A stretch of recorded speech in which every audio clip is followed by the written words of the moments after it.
I had devised a plan, create my own IED, homemade bomb, and I was going to set it off right outside the Muncie Islamic Center.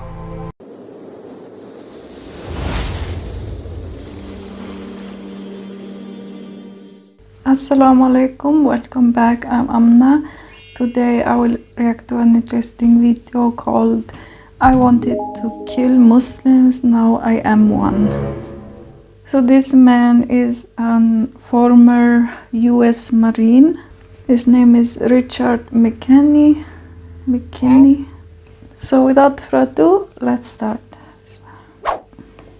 I get a knock at the door and hear two guys in a suit. I'm from the FBI.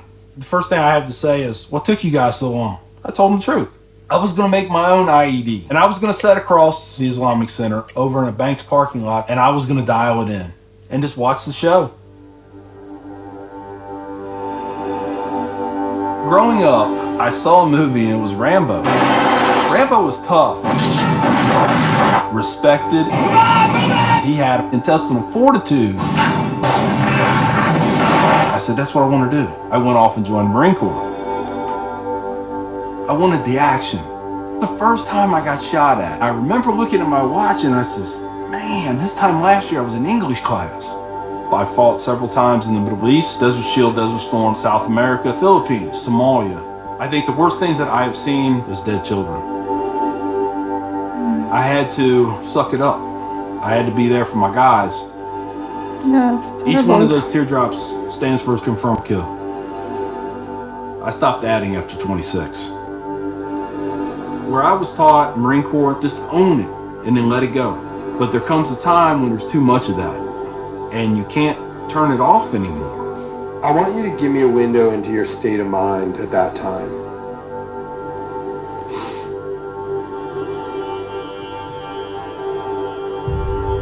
One time, my wife and I went to a DSW, and I saw in the distance these two women in black burqas in my store. I cried as I prayed for enough strength to go over there and break both their necks. I was just angry. I was just full of hate, and it just fed off itself. At that point, I was drinking a half gallon of vodka every 2 days. I had devised a plan, create my own IED, homemade bomb, and I was going to set it off right outside the Muncie Islamic Center. 200 plus killed or injured. That was the plan. I saw an opportunity to do one last thing for my country. This was my rationale. I knew I would end up in a federal prison with a needle in my arm. I didn't care. My hatred of Islam. It was the only thing that was keeping me alive. So one day my daughter comes home, second grade maybe. She was telling me about this little boy who sat across from her. His mom came to get him. She said she had scarves on her and she had a dress all the way down to her feet and you couldn't see her on nothing but her eyeballs. At that point I snapped. Started spewing things out of my mouth that should never be said in front of children or anything. She didn't say anything. It was the look on her face. I remember my daughter looking at me like I was absolutely the craziest person on the face of the earth. She was my little buddy. She used to say we were road dogs. I know, I saw it in her eyes. I made her question that love. And that's when the light bulb came on.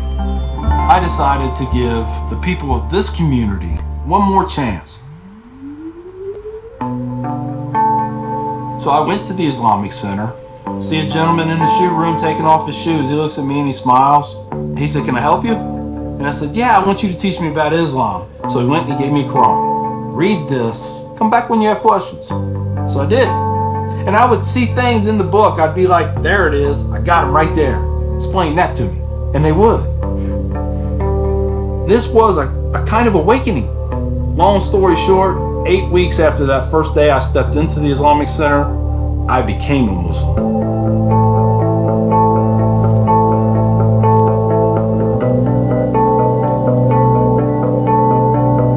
I'm a Muslim, a veteran, and a proud American.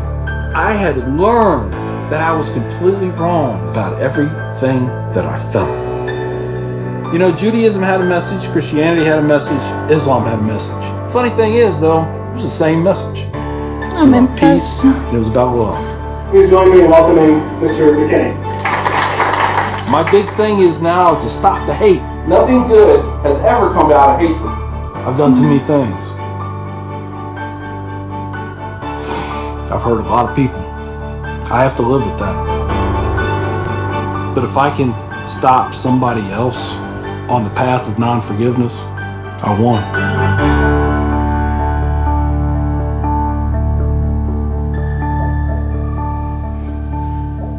Wow, hate is never good.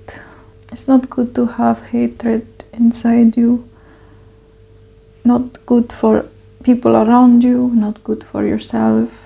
Yeah, it's just hard for me to think about all that he has been through, what he has experienced and what he has seen in his life. I would think that he would become very tough person, experiencing everything that he has. So I can understand like his mentality at the time, like not that it is justifiable, it's not.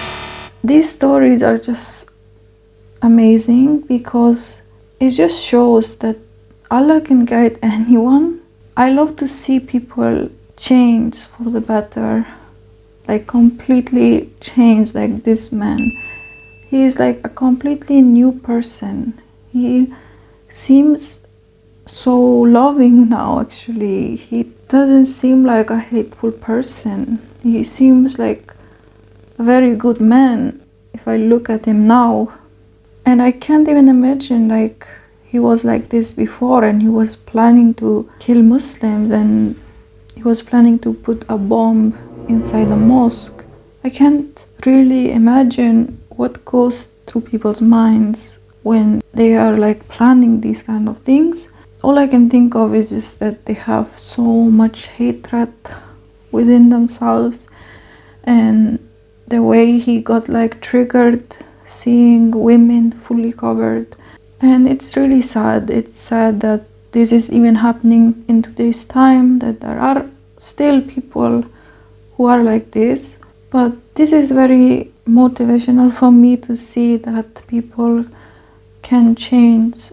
Anyone can change and become better, and anyone can be guided to Islam. And that's amazing for me to see. It gives me hope also because of my family. It gives me hope that one day they might see things differently about Islam, inshallah. So let me know your thoughts in the comments. Remember to like and subscribe for more videos, inshallah. Assalamu alaikum.